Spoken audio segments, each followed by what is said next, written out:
This is Andre Roussimoff. You may know him as Andre the Giant. He was a world-renowned French wrestler and actor known for his role in the film The Princess Bride. But Andre wasn't your typical wrestler or actor. There was a big difference.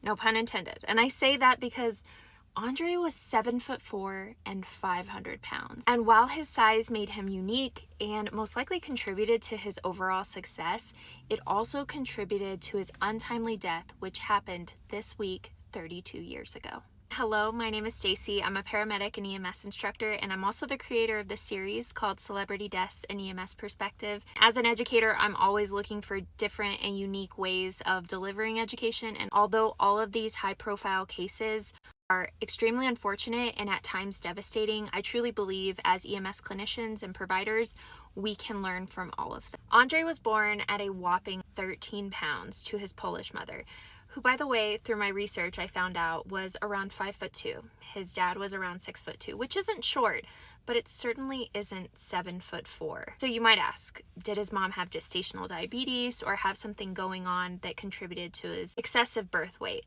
And the answer is no. Andre actually had siblings that were born at a normal weight and grew to a normal size. So what caused Andre to grow so big so fast? It was a condition called gigantism, and gigantism isn't to be confused with acromegaly, which oftentimes they're used interchangeably. When you research Andre Roussimoff, you'll see that there are conflicting reports on what condition he actually had. Most likely it was gigantism, which is characterized by excess growth hormone being produced prior to puberty, whereas acromegaly is where excess growth hormone is produced and excreted after puberty. Gigantism can have some genetic factors, but it's almost always due to a tumor on the pituitary gland, and it can be diagnosed through glucose intolerance tests or just measuring the overall amount of growth hormone in the individual themselves. And there are some physical manifestations that go along with gigantism, and they include a protruding jaw and forehead, very large hands, large feet, tongue, and in males, very deep voices. The treatment for gigantism is to ideally diagnose it early in life and remove the tumor or shrink the tumor, and there are medications that can assist with this as well. Unfortunately, in Andre's case, early detection was not a factor. He was diagnosed later on in life. Patients that have gigantism or even acromegaly oftentimes are diagnosed also with hypertension, different types of heart problems.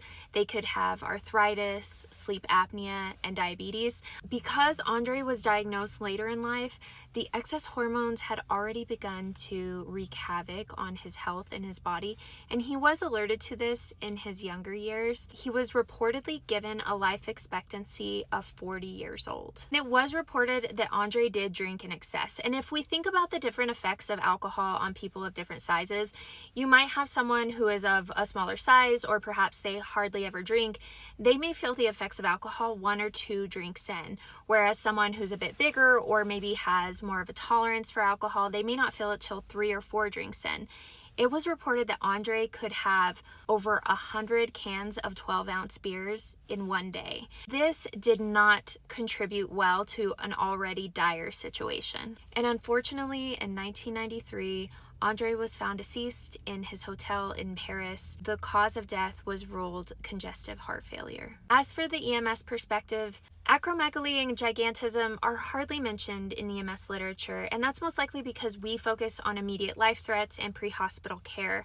However, we might end up managing an immediate life threat due to a condition because of the acromegaly or the gigantism, like diabetes, congestive heart failure, heart attack, or things of that nature. Something that Andre did note that I felt like was important to mention was that oftentimes he felt like he was living in a world that wasn't meant for a man his size. You have to think chairs were probably too small, beds, ceilings probably came down a bit too low for him. He was 7'4", and in the EMS realm, we do have bariatric ambulances, right? And not every service or department have those. I know in my area, there are no bariatric ambulances. Do you think it would comfortably fit somebody that is 7'4"?